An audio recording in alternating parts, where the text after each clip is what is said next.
नमस्कार।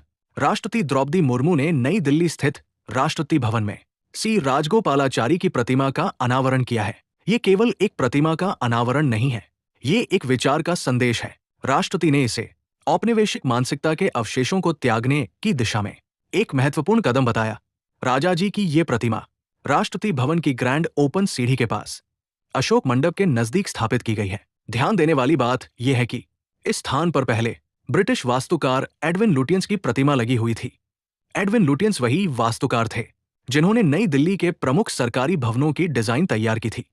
अब उसी स्थान पर एक ब्रिटिश वास्तुकार की जगह भारत के स्वतंत्रता सेनानी और स्वतंत्र भारत के एकमात्र भारतीय गवर्नर जनरल सी राजगोपालाचारी की प्रतिमा स्थापित की गई है। ये बदलाव प्रतीकात्मक है। ये भारत की सोच में बदलाव का संकेत देता है। राष्ट्रपति भवन की ओर से जारी बयान में कहा गया है कि ये पहल भारत की संस्कृति, विरासत और परंपराओं पर गर्व करने की दिशा में उठाया गया कदम है। राष्ट्रपति ने कहा कि भारत को उन महान व्यक्तित्वों का सम्मान करना चाहिए जिन्होंने भारत माता की सेवा की।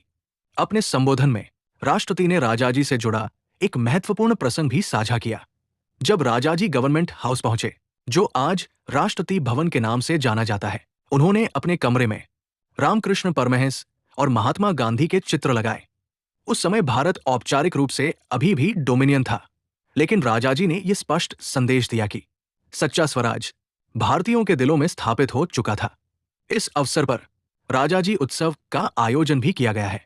ये स्थल 24 फरवरी से 1 मार्च तक आम जनता के लिए खुला रहेगा। राष्ट्रपति ने कहा कि जब भारत विकसित भारत की दिशा में आगे बढ़ रहा है, तब राजाजी जैसे महान व्यक्तित्वों के आदर्श देशवासियों को प्रेरित करेंगे।